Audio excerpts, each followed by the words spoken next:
Hi, my name is Ashley Prey, or Miss Ashley, which is what the students know me as. I oversee the work experience program here at CVES.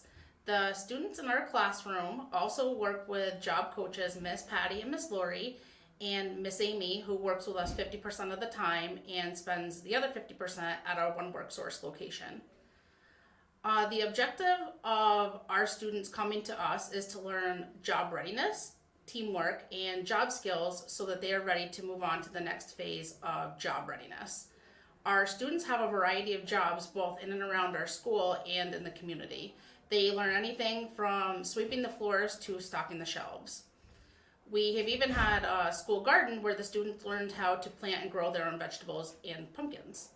Our students are typically with us for about 2 hours a day. During that time, the students have the opportunity to work on one specific project, or they can jump to other projects if they would like to try something new or different. We try to give the students as many opportunities to try new things as possible, and we absolutely love having them come into our room.